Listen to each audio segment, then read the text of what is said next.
George V avait l'habitude de l'appeler « ce cher vieux Sandringham », tant ce domaine, situé dans la région du Norfolk, a été le témoin privilégié de l'histoire de la famille royale.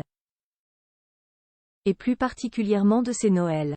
Depuis toujours, et presque sans exception, les Windsor y passent les fêtes de fin d'année. Élisabeth II ne transigeait pas avec cette tradition, que Charles III n'a pas abandonnée en montant sur le trône. Ce Noël 2023 sera d'ailleurs son second en tant que monarque.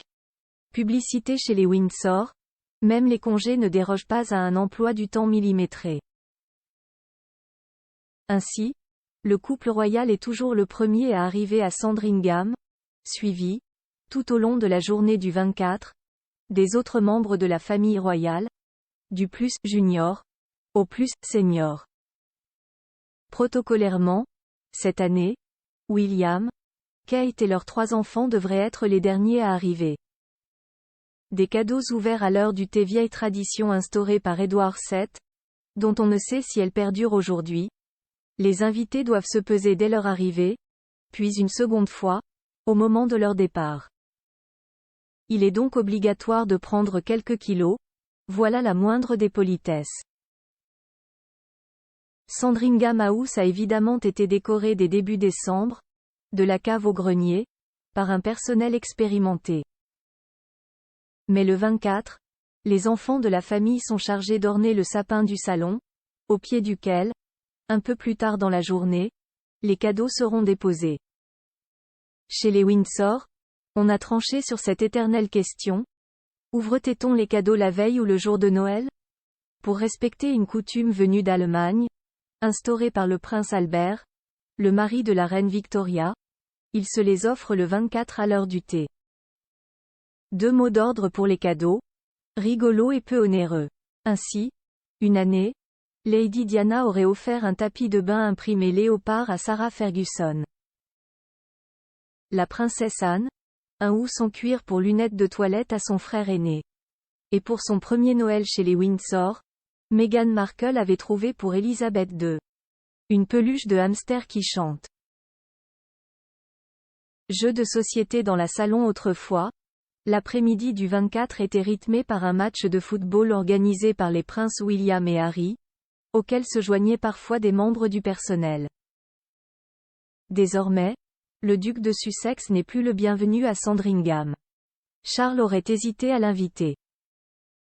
Mais William aurait menacé son père de réveillonner chez les Middleton si son frère cadet était présent. Le dîner du 24 est le grand moment de ces festivités. Les Windsor se mettent sur leur 31, robe longue pour les dames, black tie pour les messieurs.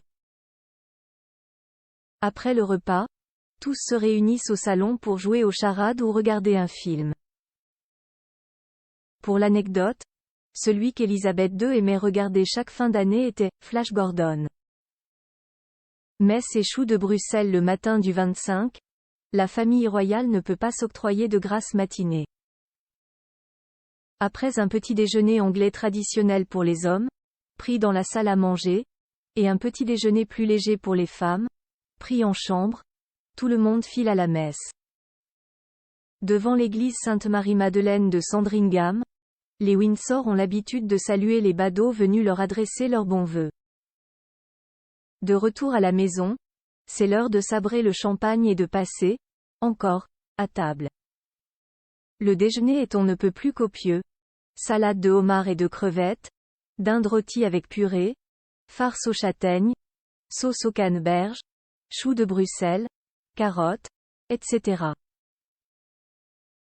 Et en dessert, le pudding de Noël, accompagné d'une sauce au cognac et décoré de houx. Le discours de Noël à 15h, les Windsor se retrouvent autour du poste, pour regarder, à l'instar de milliers de Britanniques, le discours de Noël du roi, enregistré quelques jours plus tôt. Tradition suprême parmi les traditions si chères à l'institution royale, l'allocution de Noël avait été initiée par George V, puis perpétuée par George VI et Élisabeth II, qui fut la première à la faire à la télévision plutôt qu'à la radio. À 20h15 précisément, un buffet froid est servi avec de la dinde, du jambon et du saumon. Il ne faut pas se coucher tard, car le lendemain, qui est un jour férié au Royaume-Uni, est consacré à la chasse du Boxing Day.